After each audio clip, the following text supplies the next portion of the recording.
ডাকেন ডাকেন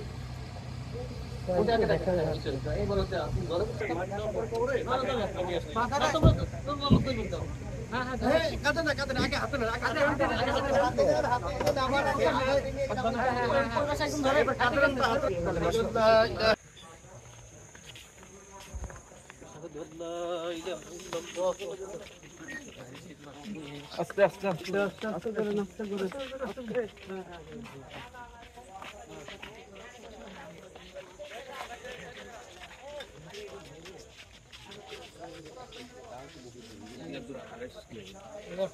তিনটা প্রোগ্রাম করছি শহরে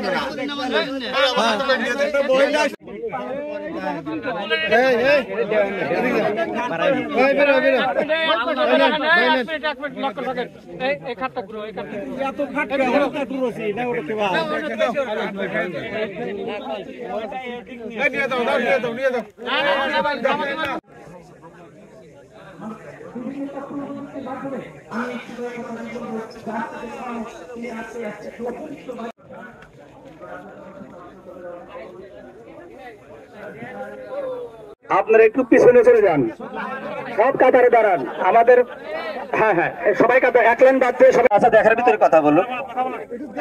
হ্যাঁ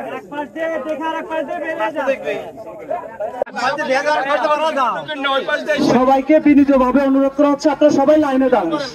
তাদের তো আর জানাজার প্রয়োজন নেই, তারা দয়া করে আমরা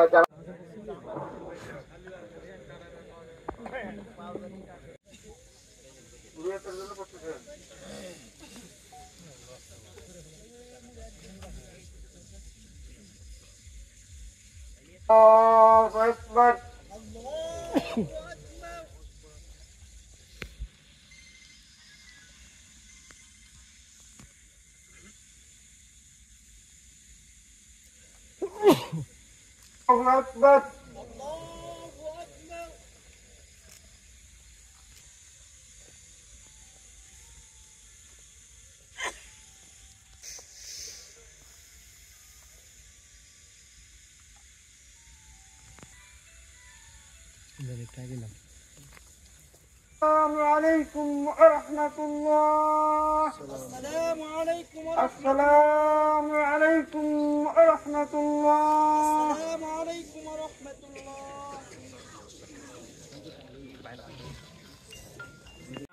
কর্মকাণ্ডে এত নিজে বেশি সম্পৃক্ত হয়েছে যে ও মা নাই এটা ভুলে থাকার জন্য সামাজিকতাকেও বেছে নিয়েছে। ও কিন্তু প্রচুর কাজ করছে, প্রচুর সংগঠনের সাথে জড়িত ছিল।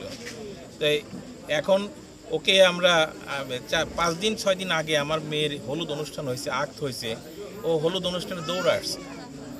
আমার মেয়ের একটু ছোট, দৌড়ে আসছে হলুদ অনুষ্ঠানে। আমার দেখলাম বিয়ের দিন আগ যেদিন হলো সেদিন সে আসতে পারেনি। তার মানে ও কিন্তু ব্যস্ততা ছিল। ওর আসার প্রত্যেকটা অনুষ্ঠানে সে পার্টিসিপেট করতো, প্রত্যেকটা সামাজিক অনুষ্ঠানে পার্টিসিপেট করতো এবং তার প্রত্যেকটা জায়গায় যাওয়ার মতো তার মন থাকতো। কিন্তু সে এত বেশি নিজেকে ব্যস্ততার মধ্যে জড়ায় ফেলছে যে অনেক জায়গায় যেতে পারতো না।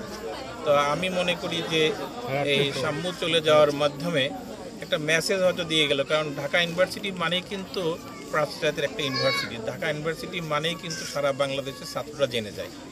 আমার মনে হয় যে সাম্য হত্যাকাণ্ড, সাম্য মারা গেছে এই জিনিসটা সচেতন ছাত্র সমাজ সারা বাংলাদেশে এটা জেনে গেছে, সবাই জেনে গেছে। অসংখ্য ছেলেরা আমাকে ফোন করছে যে এটা কি দেখলাম, পেজে কি দেখলাম, ফেসবুকে কি দেখলাম, ঢাকা ইউনিভার্সিটির গ্রুপে কি দেখলাম, এটা সত্য। আমি সত্য। ওকে কিন্তু অনেকেই নামে চেনে, কিন্তু অনেকে দেখে নেই। কারণ দেখার মতো আত্মীয় স্বজন দেখার মতো সুযোগ খুব কম পাইছে ওকে। তো আমি সবার কাছে আশা করব যে আমার এই ভাতিজার জন্য, ভাতিজা না আমার সন্তানের মতোই আর কি, কারণ ওর বাবার থেকে আমার আদর আর চেনাও বেশি পাইছি। তা সবাইকে আমি আহ্বান জানাবো যে ওর জন্য একটু দোয়া করবো। আমরা দীর্ঘ 17 বছর রক্ত দিয়েছি, আন্দোলন করেছি, সংগ্রাম করেছি একটি সুন্দর বাংলাদেশ তৈরি করার জন্য। আমরা কিন্তু রক্ত দেওয়া জানি।